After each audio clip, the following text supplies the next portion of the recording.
ये बात है आज से हजारों साल पहले की, जब जमीन पर एक ऐसा बादशाह हुक्मरान था जिसने अपनी हदें भुला दी थीं। इराक की सरजमीन, जिसे आज हम मेसोपोटेमिया के नाम से जानते हैं, उस वक्त जुल्म और कुफ्र का गढ़ बन चुकी थी। बाबुल का वो शहर जहां बुलंदोबाला महल्लात और मिट्टी के बड़े बड़े मंदिर इंसानी तकब्बुर की गवाही देते थे। फजा में धुएं और बुतों के आगे जलने वाली आग की बू फैली थी और लोगों के दिल खौफ से सहमे हुए थे। वहां एक शख्स तख्त नशीन था जिसका नाम तारीख में नमरूद बिन कनान लिखा गया। मैं नमरूद हूँ और इस जमीन का कानून भी मैं और फैसला भी मैं, जो 400 साल तक बिला शिरकत गैर हुकूमत करता रहा। इब्ने कसीर फरमाते हैं कि वो दुनिया के उन 4 बादशाहों में से एक था जिनके कब्जे में पूरी ज़मीन की हुक्मरानी दे दी गई थी। उसकी दौलत, उसके लश्कर और उसकी ताकत ने उसे इस कदर अंधा कर दिया था कि वो इंसानियत के मकाम से गिर चुका था। वो सोने के तख्त पर बैठता, उसके सर पर हीरों का ताज होता और वो हर साइल से अपनी बंदगी का इकरार करवाता था। नमरूद के दौर में बाबुल की ज़मीन सरसब्ज तो थी, मगर वहाँ के इंसानों की रूहें बंजर और प्यासी हो चुकी थीं। लोग सितारों की पूजा करते, बुतों के सामने सजदा रेज होते और नमरूद को अपना पालने वाला खुदा मानते थे। क्या तुम मेरे सिवा किसी और को अपना रब तस्लीम करने की हिम्मत कर सकते हो? इसी घुटनज़दा माहौल में जब कुफ्र अपनी इंतहा पर था, अल्लाह ने कायनात को एक अजीम रोशनी अता करने का फैसला फरमाया। एक ऐसे बच्चे की विलादत का वक्त करीब आ पहुंचा था जिसने बातिल के उस बुलंदोबाला ऐवान को जड़ से हिला देना था। नजूमियों ने नमरूद को डराया।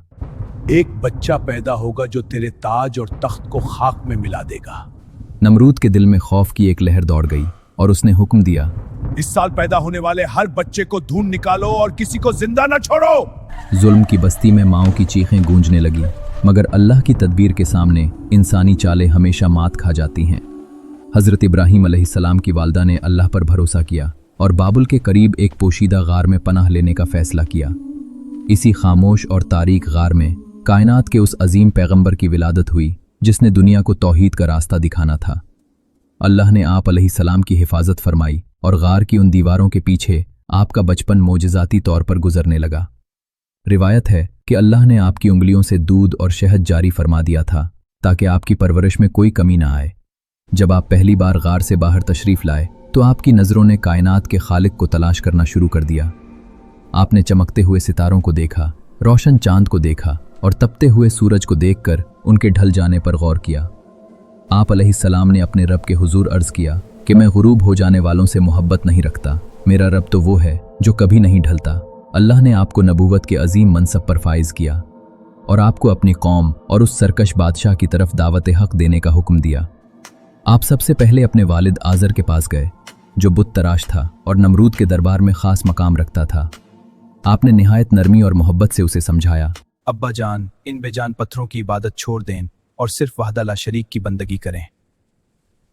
मगर बाप ने गुस्से में आकर धमकी दी, अगर तुम बाज ना आए तो मैं तुम्हें संसार कर दूंगा, यहां से दूर चले जाओ। इब्राहीम अलैहिस्सलाम ने अल्लाह के सामने अपना हाल रखा और दुआ की कि ए मेरे रब, मेरी कौम को हिदायत अता फरमा। अब वक्त आ गया था कि उस वक्त के सबसे बड़े बुत यानी नमरूद के सामने हक की बात रखी जाए।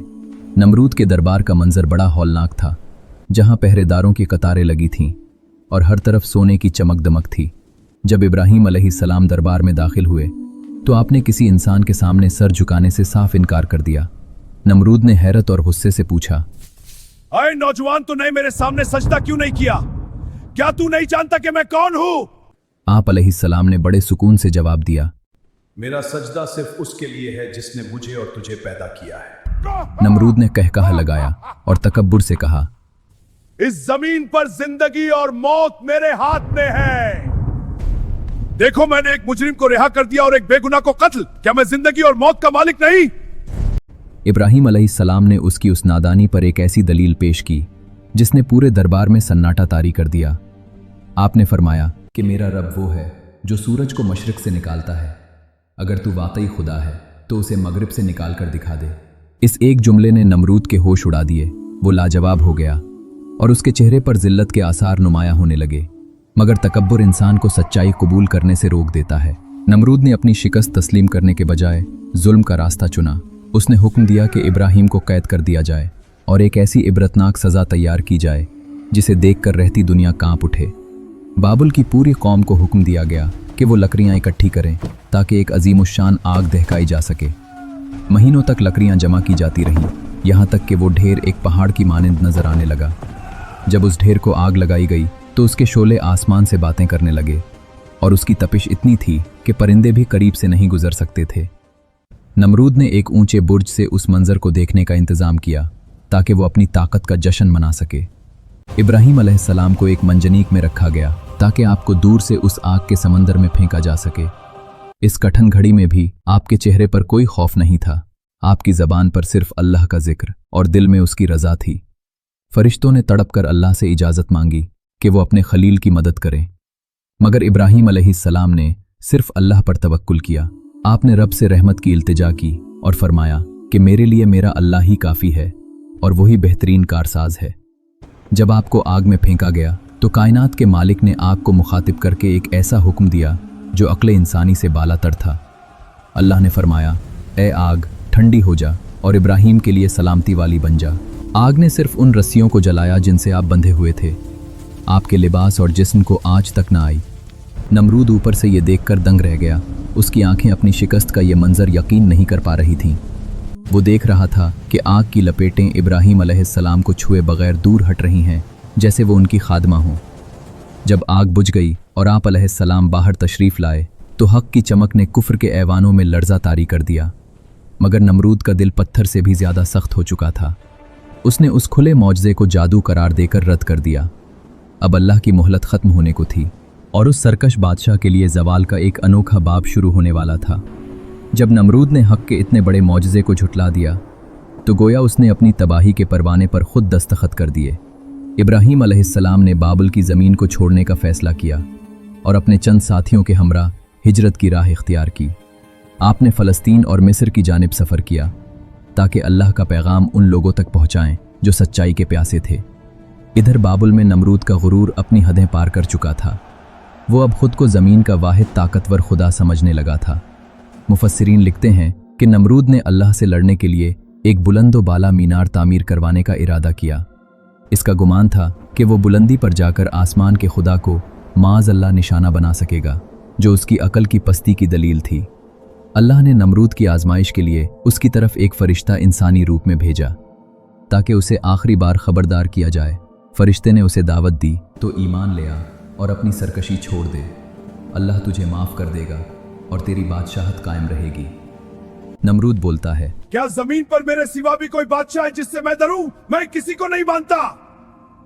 नमरूद ने फरिश्ते की बात को मजाक में उड़ा दिया और तकब्बुर से कहा, अगर तुम्हारे खुदा के पास कोई लश्कर है तो उसे मेरे मुकाबले बुला लो। उसने अपने लाखों के लश्कर को मैदान में उतारा, जहां मीलों तक सिर्फ हथियारों की चमक और घोड़ों की टापें सुनाई देती थीं। नमरूद अपने हाथी पर सवार, लोहे के लिबास में मलबूस, अपनी ताकत के नशे में चूर खड़ा था। अचानक उफक पर एक सियाह बादल नमूदार हुआ, मगर यह बारिश का बादल नहीं था बल्कि अल्लाह के अजाब का पेश खैमा था। ये मच्छरों का एक ऐसा अजीम लश्कर था जिसकी गिनती सिर्फ उनका खालिक ही जानता था। सूरज की रोशनी उन मच्छरों की कसरत की वजह से छुप गई और पूरे मैदान में एक अजीब सी साईं साईं गूंजने लगी। नमरूद और उसके सिपाही हैरान थे कि ये नन्ही सी मखलूक उनका क्या बिगाड़ लेगी, मगर अल्लाह की लाठी बेआवाज़ होती है। मच्छरों का वो सैलाब लश्कर पर टूट पड़ा और उनके गोश्त और खाल को चाटने लगा। देखते ही देखते लाखों का लश्कर तितर बितर हो गया। ताकतवर घोड़े ज़मीन पर गिरने लगे और मगरूर सिपाही अपनी जानें बचाने के लिए इधर उधर भागने लगे, मगर फरार का कोई रास्ता न था। नमरूद ये हौलनाक मंजर देखकर बदहवासी में अपने महल की तरफ भागा और मजबूत दरवाज़ों के पीछे छुप गया।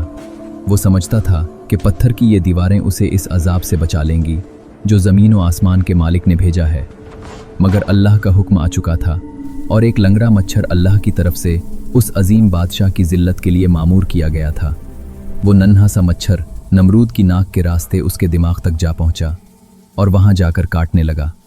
नमरूद के सर में वो दर्द उठा कि उसे अपनी जिंदगी बोझ लगने लगी और उसे सुकून की कोई राह नजर न आती थी। मेरे सर को किसी चीज से मरो, इस दर्द ने मुझे दीवाना कर दिया है।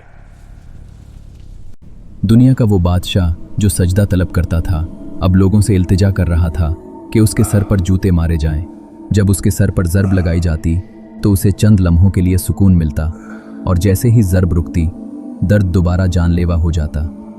400 साल तक जिस सर पर ताज सजा रहा, अब वही सर हर वक्त जूतों की जद में रहता था।